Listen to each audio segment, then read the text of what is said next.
Hello, good morning, students.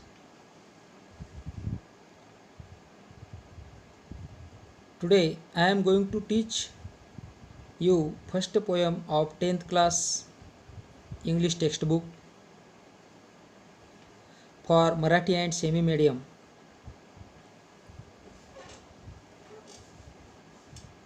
The name of poem A Teenager's Prayer. Teen age. Teen age means किशोरवयीन मुलगा किंवा मुलगी की ज्यांचं वय 13 ते 19 वर्षापर्यंत असते अशा मुलांना टीन एजर्स असं म्हटलं जाते. The poem A Teenager's Prayer is composed by an American writer, poet,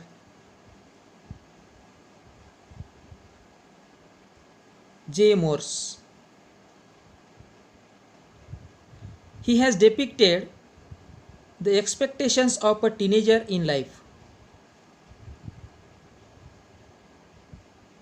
हा कवी आपल्या कवितेच्या माध्यमामधून 13 ते 19 वर्ष वयाच्या मुलामुलींच्या भावना व्यक्त करतो.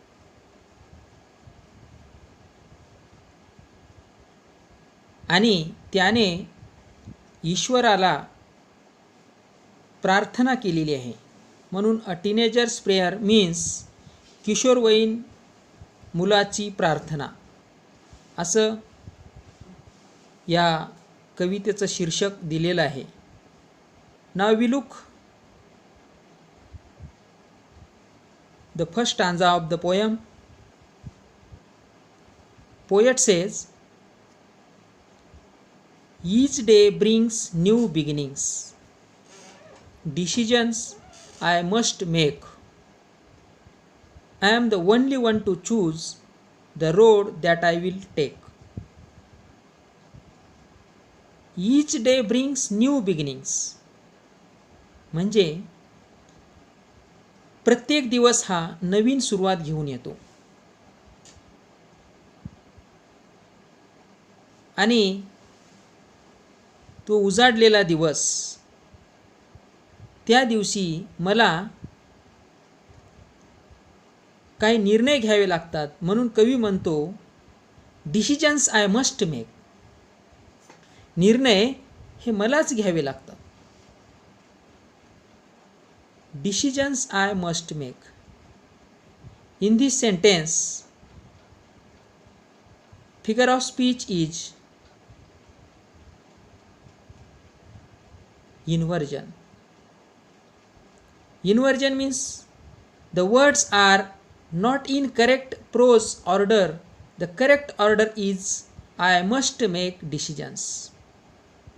Here are decisions is an object and I is subject. Must make is a verb.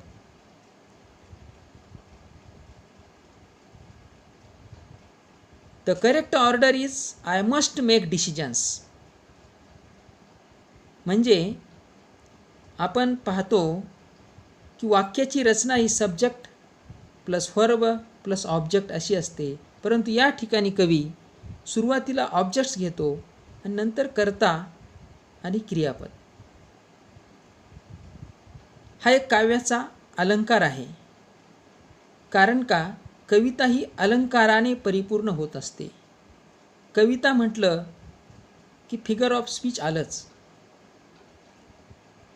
म्हणून या लाईनमध्ये इन्व्हर्जन हा फिगर ऑफ स्पीच येतो. Next line, I am the only one to choose. आणि मला एक रस्ता निवडायचा आहे आणि मी तो एकमेव आहे की the road that I will take. मला त्या रस्त्याने जायचे आहे आणि मला तो रस्ता निवडायचाच आहे. I am the only one to choose. मी तो एकमेव आहे की ज्या रस्त्याने मला जायचे. आणि the road that I will take, तो रस्ता मला निवडायचा आहे. The road that I will take, तो मार्ग चांगला असेल वाईट असेल तो मलाच निवडायचा आहे. आणि तो मार्ग निवडत असताना मी ठरविणार आहे की मला कोणत्या रस्त्याने जायचं आहे. आणि म्हणून आपल्या जीवनामध्ये काय चांगलं काय वाईट हे मलाच ठरवायचं आहे. I am the only one to choose. कारण का आपण एकाच वेळी दोन मार्ग निवडू शकत नाही. म्हणून कवी म्हणतो, हा टीनेजर म्हणतो की मला फक्त एक मार्ग निवडायचा आहे. मग तो चांगला असेल किंवा वाईट असेल, परंतु आपण चांगलाच रस्ता चांगलाच मार्ग निवडत असतो. म्हणून कवीने पहिल्या स्टांजामध्ये सांगितलेलं आहे की each day brings new beginnings. येणारा प्रत्येक दिवस हा नवीन सुरुवात घेऊन येत असतो. डिसिजन्स आय मस्ट मेक, निर्णय मलाच घ्यावे लागतात. I am the only one to choose the road that I will take. मीच तो एकमेव आहे की ज्या रस्त्याने मला जायचंय तो रस्ता मलाच निवडायचा असतो. We will run second stanza. I can choose to take the road of life that leads to great success or travel down the darkened road that leads to great distress. I can choose to take the road of life. मला माझ्या जीवनातला जो रस्ता आहे तो मी निवडू शकतो. I can choose, मी निवडू शकतो. To take the road of life, जीवनाचा मार्ग. Road of life means here are meaning of career. In this line here are figure of speech is metaphor. रूपक अलंकार कवी या लाईनला देतो. कारण का जीवनाच्या मार्गाची त्याने तुलना ही करिअरशी केलेली आहे. कारण का ज्यावेळेस आपली इयत्ता 10वी तुम्ही पास होऊन जाल त्यावेळेस तुम्हाला सायन्स आर्ट्स कॉमर्स अशा फॅकल्ट्या निवडायच्या असतात. म्हणजे कोणती फॅकल्टी घ्यायची हे तुम्हालाच ठरवायचं आहे आणि तुम्ही ठरवू शकता. म्हणून टीनेजर म्हणतो I can choose to take the road of life. Road is implicitly compared to career. म्हणजे मला करिअर निवडायचा आहे, तो मला मार्ग मी निवडू शकतो असं म्हणतोय. That leads to great success. आणि जो मी मार्ग निवडलेला आहे त्यावर तो रस्ता खूप मोठा महान यशाकडे घेऊन जाऊ शकतो किंवा महान यशाकडे जातो. पण कदाचित or travel down the darkened road that leads to great distress. कारण का जो रस्ता मी निवडलेला आहे जर माझा निर्णय चुकला तर तो मार्ग मात्र मला अंधाऱ्या मार्गाने वाईट मार्गाने जाऊ शकतो की जेथे मला खूप दुःख यातना भोगाव्या लागतात. डिस्ट्रेस मीन्स यातना भोगाव्या लागतील असं कवी या ठिकाणी म्हणतो. As the teenager has to choose the right path he should have positive thoughts in his mind. The speaker wants to be successful in life. He or she wants to travel on the road of life which leads to success. It means that he wants to start the journey on the path of success. At the same time, he is afraid to go on the road of bad or evil things. If he chooses the darkened road, he may face great worry or pain. अशा पद्धतीनं कवी म्हणतो की I can choose to take the road of life. मला तो मार्ग माझं career मी निवडू शकतो, that leads to great success, त्यावर खूप मोठं यशसुद्धा असू शकतं, किंवा travel down the darkened road, कदाचित ते संकटाचं, समस्यांचं रस्तासुद्धा असू शकतो, that leads to great distress, की ज्या रस्त्याने मी जर चाललो तर मला खूप कष्ट, यातना भोगाव्या लागतील, असं कवी या ठिकाणी म्हणतो. We will learn third stanza. Please open up my eyes dear lord, that I might clearly see. या ठिकाणी कवी परमेश्वराला विनंती करत आहे, please open up my eyes, हे परमेश्वरा माझे डोळे उघड, मला काय बरोबर आहे, काय चूक आहे हे कळू दे, that I might clearly see, मी स्पष्टपणे बघू शकेल, bring out the best in me, आणि मला माझ्यातला सर्वोत्तम गुण बाहेर येऊ दे, माझ्या अंगातला सर्वोत्तम गुण तू बाहेर काढ. कारण का आपल्या मानवी शरीरामध्ये चांगले गुण, वाईट गुण असतात, परंतु ते वातावरणाने घडत असतात.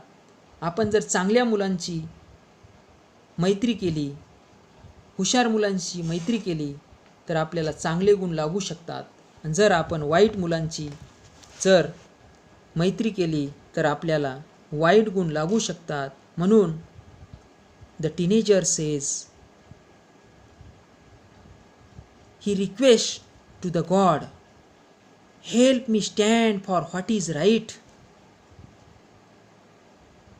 हे परमेश्वरा मला चांगल्या मार्गावर घेऊन जाण्यासाठी तू मदत कर, की जो मार्ग मी निवडलेला आहे तो योग्यच असला पाहिजे. Bring out the best in me, आणि ज्यामुळे माझ्या अंतर्मनातले सर्वोत्तम गुण तू बाहेर काढ. म्हणजेच the speaker does not want frustration in life, so he praise to God to show him right direction. He should recognize what is right and what is wrong. The speaker wants to reveal his best qualities, so he asks God to stand on his side. And the speaker believes in God a lot. He knows that the Lord helps everyone to become happy and complacent. आणि म्हणून कारण का या किशोरवयीन मुलाची अवस्था, मनाची अवस्था गोंधळलेली आहे, आणि म्हणून the teenager want to make right decision, कारण का त्याला योग्य निर्णय घ्यायचा आहे. म्हणून तो परमेश्वराला विनंती करत आहे की मला मार्गदर्शन कर. He request God to guide him to choose the right path. आणि तू मला जर मदत केलास तर मी नक्कीच माझ्या जीवनामध्ये मी सर्वोत्तम बनू शकेल. माझ्या सुप्त चांगल्या गुणामुळे मी सर्वोत्तम बनेल, असं कवी या ठिकाणी म्हणतोय. आपण यानंतर आता नेक्स्ट स्टांजा पाहूया. Help lord to just say no, हे परमेश्वरा मला मदत कर. टू जस्ट से नो, नाही म्हणायला मला मदत कर. आणि या ठिकाणी सुद्धा कवी या लाईनमध्ये एक अलंकार घेऊन येतो, help lord to just say no, आणि तो अलंकार आहे apostrophe. God is non living things, the words are addressed non living things lord. कारण का आपण काही आतापर्यंत परमेश्वराला पाहिलेलं नाही, परंतु त्याला उद्देशून आपण बोलत आहोत. आणि त्याला बोलत असताना हा टीनेजर म्हणतो, हे परमेश्वरा मला नाही म्हणायला मदत कर.